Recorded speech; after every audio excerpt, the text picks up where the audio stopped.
మిమ్మును కరుణింపవలెనని ఆయన నిలువబడి ఉన్నాడు. యెషయా 30:18. తండ్రి చిత్త ప్రకారముగా దేవుని ఆజ్ఞను పొందుకొని ప్రభువైన యేసుక్రీస్తు వారు ఈ లోకమును రక్షించుటకు ఆయన భూమికి ఎత్తించారు. ఏ పాపమెరుగని యేసయ్య పాపి కోసం త్యాగం చేశారు, ప్రాణాన్ని అర్పించారు.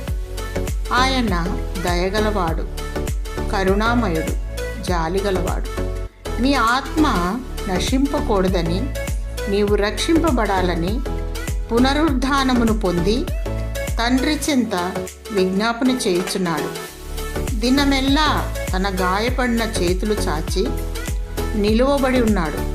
యేసు నిన్ను ప్రేమించుచున్నాడు. ఏ ఒక్కరూ నశించటం దేవునికి ఇష్టం లేదు. నశించిన దానిని రక్షించుటకు మనుష్య కుమారుడు ఈ లోకమునకు వచ్చాడు.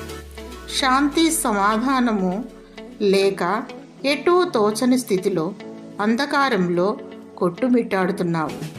శాంతి సమాధానం, ఆదరణ, నెమ్మది దయచేయవాడు దేవుడే. యేసు చెంతకురా, ఆయన నిన్ను కరుణిస్తాడు. దేవుని స్తుతించు.